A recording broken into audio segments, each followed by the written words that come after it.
The Saints are marching, stocks are soaring, and the snow is falling. Another major snowstorm setting its sights once again on the nation's capital. This is the New Orleans Saints kick off their Super Bowl parade victory. And Wall Street cheering a different kind of savior as the bailout parade continues.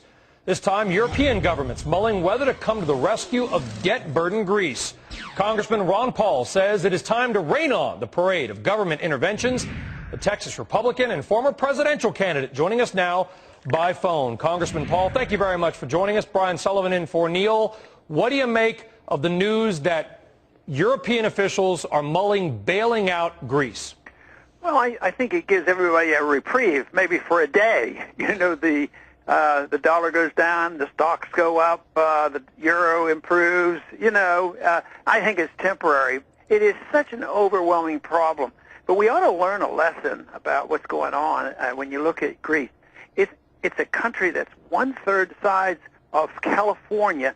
They have 600,000 public employees who are on strike, and then they wonder why they have problems.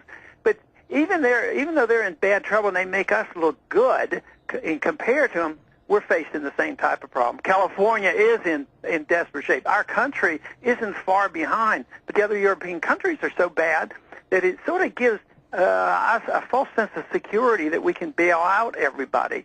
But it'll end. It's going to all end, I think, in a tragedy for the whole world because we've all lived beyond our means and we're all trying to bail out everybody. I wouldn't be surprised if the Fed's very much involved behind the scenes, you know, even with what's going on over there with Greece right now, because they're allowed to. That's the reason they don't want any transparency, because they can be involved in all these kind of bailouts. How would the Fed be involved, Congressman? Well, they're allowed to make loans and guaranteed loans to foreign central banks and foreign governments.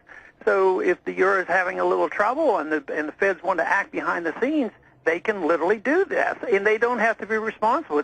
It doesn't have to be on the budget. We don't have to know about it. And with this movement to audit the Fed, that is one of the things that have made them most concerned, is that we would find out what kind of international agreements that they make. And under the Monetary Control Act of 1980, literally, our Federal Reserve is allowed to buy foreign debt. You know, they buy these housing securities, but they're allowed to buy foreign debt as well. But they can do it in secret. And I know that might sound insane to a lot of our viewers hearing about the U.S. Fed possibly being involved in the Greece situation, but let's not forget, right? I mean, we've already had essentially a U.S. taxpayer-backed bailout of European banks through some of the AIG transactions. Yeah, that's right, and we've had a lot of trouble getting transparency of that as well. So yes, they're very much involved. That's why, you know, as bad as Greece looks, and it's worse than what we're doing, I think is a worldwide phenomenon. This is something I've been arguing since 1971, that we had embarked on a very flawed system of money, that the dollar was the reserve of the entire world, and we had license to print, and the trust was, you know, overwhelming because we are the economic powerhouse and the military powerhouse.